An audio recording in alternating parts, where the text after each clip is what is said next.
Randy Rhodes got an early start to greatness creating his own unique style and sound as a teenager by morphing his loves of heavy metal and classical, and was teaching and professing guitar by age 16. He developed superb chops and leveraged his classical bag, making a clever trademark of connecting chord changes with tapped arpeggios, like in the Ozzy song Crazy Train.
All right, time to workshop some Randy Rhodes licks.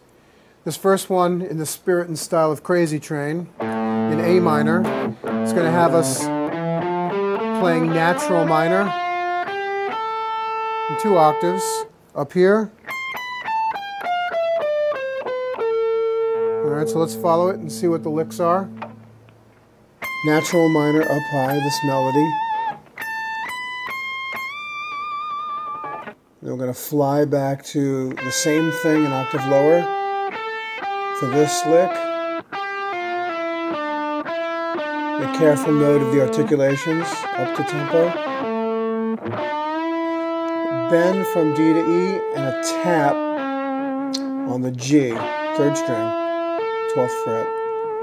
Pull off, release. Phrase 2 has got the unlikely pairing of A mixolydian right here and natural minor over here. And it works because the vamp is half major and half minor in tonality. The mixolydian lick is a pretty one here in 14th position. Make note where the pull-offs are. Now shifting to natural minor with this pattern.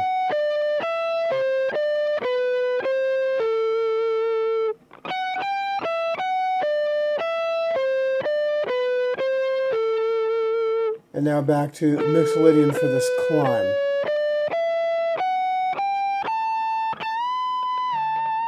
Again. And up to tempo. Phrase 3 has got minor pentatonic form 1 for some straight ahead rocking out, combined with natural minor right here.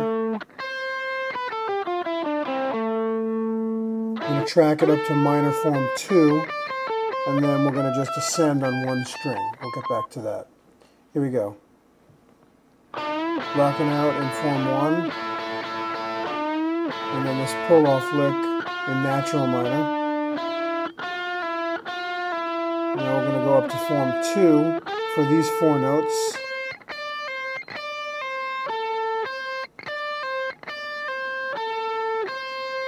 And now from that note, from E up to G, A, C, and a bend from C to D. Phrase 4 has licks in it that are very dependent on the chord changes in the vamp, which, by the way, are A, D with an A bass, A minor 7, and D with an A. And when you hear the licks that involve this F sharp here, it is speaking to the D with an A bass chord. Then it's going to shift to minor here, to natural minor, later on in the lick, with an F natural. So let's pull the licks apart, starting on minor pentatonic form 5 for these 4 notes. Moving up to Dorian, adding the blue note of the flat 5, again there. I'm going to palm mute coming up for natural minor, and a hammer and pull from F to E. This next one illustrates a classic Randy Rhodes arpeggio tapping technique, and we're dealing with triads that are arpeggios tapped out on just the first string. And we got A here, B minor, C major, B minor. And these are superimposed over the chords like this.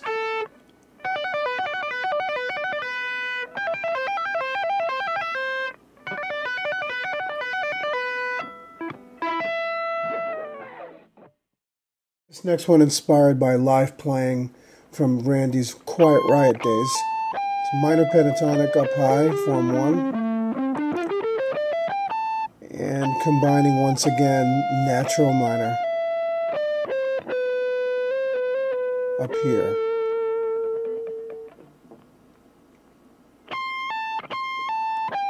Check the pattern out, right in the box, 2 pull-offs on the first string, 1 pull-off on the second string. Put it together, and then into the natural minor lick. Very fluid with a lot of hammers and pulls. Work with the tab. A hammer right up to a bend. Sneak the pinky in there. Another bend from G to A. Phrase 7 is based on a connection from minor form 5 to minor form 1 with this flat 5 there as connective tissue. And also a nod to Dorian right here. So let's take it apart. I'm going to pick real aggressively on the third string here. Hard enough to get harmonics to jump out. Dorian takes us down to the flat 5, and now we're in form 5 for these repetitive slides and pull-offs.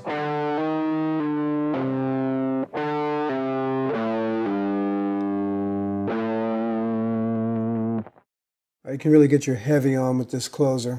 You've got palm muted A, open A, and these chords, double stops, with interspersed licks involving Dorian right there, and also involving natural minor, morphing into minor pentatonic as Randy Rhodes liked to do. Big slide down the low strings into the chords, get a good vibrato grip on these double stops, shifting down to open position of minor pentatonic. Chords again. I'm going to rock out in a meshing of minor pentatonic and natural minor.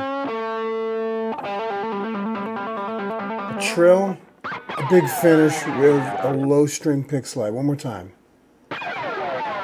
You can do that.